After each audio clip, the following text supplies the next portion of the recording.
me tell you a caregiving story that stuck with me. Now, before we get into it, this story is composed of several different situations that I have experienced in clinical practice. Certain details have been changed to protect everyone's privacy. But the lesson is real. This is a story of a husband caring for his wife with dementia. And when he talked about her, baby, you could hear it in his voice, how much he loved this lady. He told me, "That's my baby. Nobody's gonna take care of her the way I do." And I know that some of you understand that deep down in your soul. Because this wasn't just his wife. This was his person. This is the woman that he had built a life with. The woman whose habits he knew. The woman whose facial expressions he understood. The woman he could look at and know before she ever said a word that something was wrong. And now she has dementia. So he made up in his mind, I want to keep my wife at home for as long as possible, as long as she's safe. And listen, there is absolutely nothing wrong with that goal. Everybody has choices. Some families choose care at home, some choose assisted living, some choose memory care, and some use a combination of services. There is no single decision that is right for every family. And my job is not to tell you what choice to make. I just want to make sure that you understand what your choices are and what it may actually take to make your choice sustainable. Because love is powerful, but baby, love by itself is not a care plan. And this husband, unfortunately, has learned that the hard way. You see, at first he tried to do everything by himself. And that's how many caregivers start. You don't necessarily sit down one day and decide, I am now going to become a full-time caregiver. It usually happens little by little. First, you start reminding them about appointments. Then you start managing their medication. Then you take over driving. Then the finances, the meals. Then you're checking to make sure the doors are locked. You're making sure they're bathed. You're making sure they didn't leave the stove on. You're trying to figure out if they actually ate the food you left or just telling you that they ate it so that you don't worry about them. And before you know it, you're responsible for a whole nother adult life. And yes, I said whole nother. But nobody officially announced that the caregiving had started. One day you just woke up and it was your reality. For this husband, caregiving became a 24-hour responsibility. Even during the moments that he wasn't physically doing something for her, he was still mentally on duty. And caregivers know exactly what I mean. You could be sitting down, but you're listening, you're watching, you're thinking about the next medication, you're wondering whether they need to use the bathroom. You're checking to make sure they haven't gotten up. You're thinking about the next appointment, the next bill, the next meal, and the next problem that might happen. Your body may be sitting on the couch, but your mind is always clocked in. And at some point, this husband became completely overwhelmed. Not because he was a bad husband, not because he stopped loving his wife, and definitely not because he didn't appreciate the life that they had built together. Baby, he was tired because caregiving is hard, period.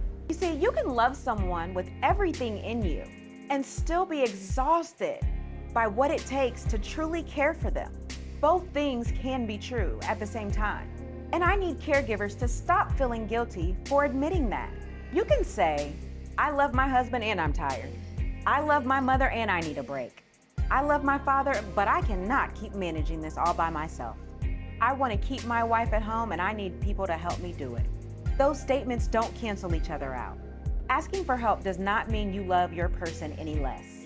It means you are finally being honest about what one human being can actually carry alone. Because this particular man had reached a point where he knew, if I keep going like this, something's gonna happen to me. And let me tell y'all something. That realization is not selfish. In fact, that realization may have saved them both.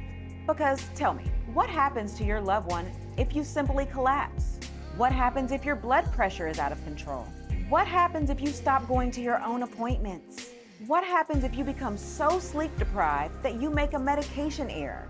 What happens if you become so overwhelmed, so frustrated, that you start responding in ways that you don't even recognize as you?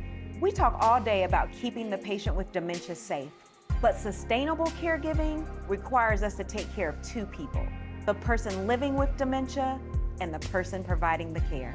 So here is what changed. This husband stopped trying to be the entire system, and he started building a system around himself and his wife. Did y'all catch that? He did not stop being her primary caregiver. he did not stop loving her. He did not hand her over and disappear. He simply stopped acting like he had to meet every single one of her needs with his own two hands. Through the programs available to their family, they were able to get some in-home respite care. That means another person can come into the home and safely take care or look after his wife while the husband takes time for himself, goes to appointments, gets some house things done. Depending on the service and the established care plan, respite also could allow one to attend an appointment in your absence, run errands, handle household responsibilities, or simply just get a break from constantly being on duty. And baby, sometimes that break is not glamorous. Sometimes respite means you're going to your own doctor appointment. Sometimes it means you're getting your hair done or a haircut. Sometimes it means you just going to the grocery store without having to rush back home. Sometimes it means you sit in the car in complete silence just to regroup. Sometimes you might not want anybody talking to you, and that's okay too. You see, rest does not always mean taking a vacation. Sometimes rest simply means for the next 2 hours, somebody else is responsible for watching the door. His wife also attends a structured dementia/memory care focused day program several days a week. Now, I want to explain why that matters. An adult day program is not necessarily somewhere you're dropping your loved one off to so you can get away from them. A quality program may provide socialization, supervision, activities, routine, and stimulation that can also benefit the patient living with dementia. Meanwhile, the caregiver receives something extremely valuable: predictable time. Not time that might happen if nobody calls, not time that happens if your sibling finally shows up, not 10 minutes you managed to steal while your loved one was sleeping. Scheduled time. And when I say this man used his time with intention, he told me, I have a rhythm for my week. One of those days he worked outside the house, cleaning up the debris, cutting the grass. Another day he handled things inside the house. And one day was specifically for him, and I love that for him. Because he said, baby, Wednesday, my day. He practiced Tai Chi, and he found that very comforting and soothing, more like a coping mechanism, something just for him. He attends dementia support groups, and I just remember sitting there thinking, I love that for you. You have created a whole support team. And it's not perfect, right? Because no system is perfect. There is not any system that makes dementia easy. There is no system that makes watching your loved one whittle away due to dementia, but he created a system that allowed him to keep going. And that's the difference. He did not just wait to see whether he'd get a break. He put breaks into the plan. He scheduled his own care as intentionally as he scheduled his wife's care. Now let me ask you something.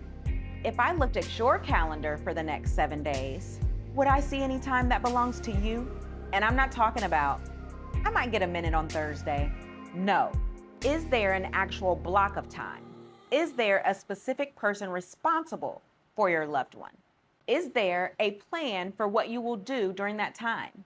Because sometimes caregivers do have help, technically, but they still never rest. Someone comes to stay with mom, and you spend the entire day deep cleaning the house. Your sibling finally takes dad out for the afternoon, and you spend 4 hours catching up on paperwork. The home health aide arrives, and instead of leaving, you stay in the same room supervising the aide. Baby, at some point, you gotta let the help. Now, of course, you should make sure the person is trained, trustworthy, and appropriate for your loved one's needs. Because I'm not telling you to just leave your people with anybody. But once safe support has been established, you cannot receive respite if you're still trying to control every second of the respite. You have to let somebody else carry part of that load. During my conversation with this gentleman, he did become tearful. He was not angry. He wasn't bitter. He was actually very grateful that he had found a way to continue caring for his wife at home. And then he said, that's my baby. Nobody's gonna take care of her as well as I will. You see, that sentence explains so much about caregiving. Because when caregivers say nobody can care for them like I can, they may be telling the truth. Nobody else may know your loved one just like you do. Nobody else may understand what a certain facial expression means. Nobody else might know which song calms them down. Nobody may know that they prefer the blue cup versus the red cup. Nobody else may recognize that when they say they want to go home, they may be talking about their childhood home, not the home they lived in for the past 30 years. Nobody else has your history with that person. But I want you to hear this clearly. Nobody caring for them exactly like you do does not mean that nobody else can safely help you care for them. Those are two different statements. You may always be the expert on your person. You may always be the center of the caregiving team, but you do not have to be the entire team. That man could honestly still say, "That's my baby," because he had accepted enough support to continue showing up as her husband, not only as her exhausted caregiver. And I think that distinction matters. Dementia can slowly change the relationship. You were a wife and now you feel like a nurse. You were a husband and now you feel like a supervisor. You were a daughter and now you feel like a parent. You spend so much time completing tasks that you no longer even have the energy to sit next to your loved one. And sometimes bringing in support allows you to reclaim that time, the small pieces of that relationship. For 30 minutes, you are not just checking a medication box. You can hold their hand. You can reminisce by looking through old pictures. You can listen to music. You can actually be their spouse again. You can be their child again. You can love them without every interaction having to be another task that needs to be completed. That is not abandonment. This is what support is supposed to make possible. Here's where I think sometimes caregivers get trapped. We praise people for sacrificing everything. We tell them, "You are so strong. I don't know how you do it. They are so lucky to have you." And those words sound nice, but praise does not give any days off. Praise does not take mom to her appointment. Praise does not manage the medication list. Praise does not sit with your spouse while you go to the doctor. Praise does not help you sleep through the night. So yes, caregivers do deserve appreciation. Caregivers also deserve practical support. And I don't want us to glorify someone working themselves into the ground and call that love. Love is not self-destruction. Running yourself into the hospital does not prove that you loved your family anymore. Ignoring your depression does not prove that you are committed. Allowing your own blood pressure, diabetes, kidney disease, or heart condition to go untreated does not make you a better caregiver. And everybody has choices. You can continue to try to do everything alone until your body makes you sit down because it's collapsed, or you can begin building a support system before you reach that point. I understand that help is not always readily available, and I definitely want to be honest about that. Some people have money for private duty caregivers, some do not. Some have excellent insurance benefits, some do not. Some have family members that are willing and dependable, some do not. Some have families that have disappeared. Some live in areas without adult daycares. Some live in communities where there are very few resources or long waiting lists. Because I don't want you to watch this video and think that I'm pretending and that every caregiver can make one phone call tomorrow and suddenly have a complete support system, because that's not reality. But I do want you to begin asking the questions, because you cannot use a resource you don't know exists. And sometimes the first answer you receive will be no, and then you ask somebody else. Call the insurance company, call your primary care office, ask for a social work referral, ask the neurologist office, ask the kidney doctor, ask the memory clinic, ask around at church. You also can contact your area agency for aging. Ask whether your state has home and community-based waiver Medicaid programs. Ask about adult day services. Ask about respite grants. Ask about caregiver support groups. Ask about dementia support group or nonprofits that offer volunteer support.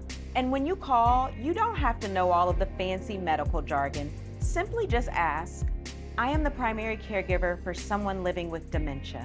I am becoming overwhelmed, and I need to know what support may be available." Because let me tell you, closed mouths don't get fed. And if you're not asking around and putting yourself in those type of situations where there may be other caregivers that are going through the same thing, you won't know. And I don't want you to have any shame in asking and sharing your story, because you never know how your story could help someone else. So let's make this practical. I want to give you 3 things you can do this week. Identify one possible source of formal support. If your loved one receives Medicare, ask whether there are participating dementia care programs, including a model they call GUIDE, in your area, and that's GUIDE.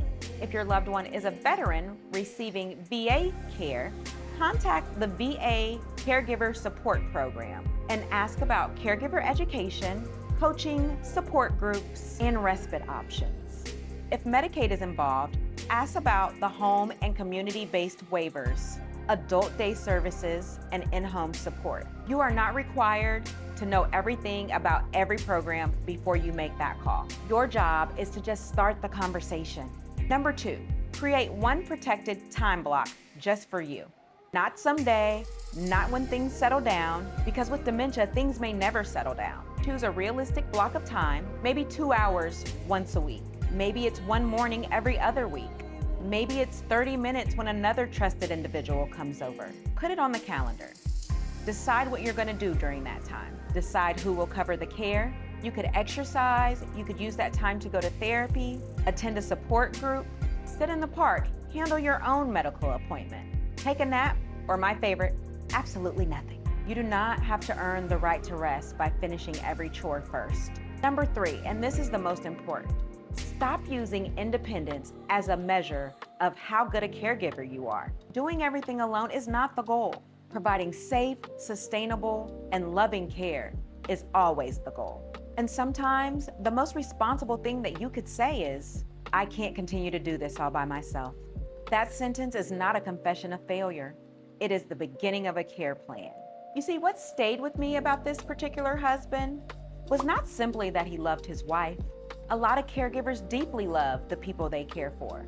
What stayed with me was that he had learned to build a life around the caregiving without completely erasing himself from that life. He still cared for the home. He still advocated for his wife. He still wanted to protect her, but he also had Tai Chi. He had his caregiver group. He had designated time to manage responsibilities. He had people who could step in that weren't family. He had a plan, and because he had a plan, he had a better chance of continuing to honor his wife and his choice to care for her at home for as long as it remained realistic and safe. Baby, everybody got choices. And my goal is not to make the choices for you. My goal is to make sure you know what your choices are before the crisis reaches you. You do not have to wait until you're completely burnt out. You do not have to wait until you're resentful. You do not have to wait until your health is falling apart. You do not have to wait until a hospitalization forces your family to make decisions that they weren't quite ready to make. Start building the system now, because loving someone does not mean doing everything alone. Sometimes loving them means building a team that allows you to keep loving them tomorrow. And if nobody's told you lately, you are not weak because you are tired. You are not failing because you need help. And you deserve more than people just telling you how strong you are. You deserve support. I'm Erica, the Neighborhood MP. On this channel, we talk about caregiver burnout, dementia, kidney disease, and how to navigate a healthcare system that can feel entirely too complicated when you're already overwhelmed. Make sure you subscribe, because I want you to understand your options before your family reaches a crisis. Everybody got choices, and I just want to make sure that you know yours.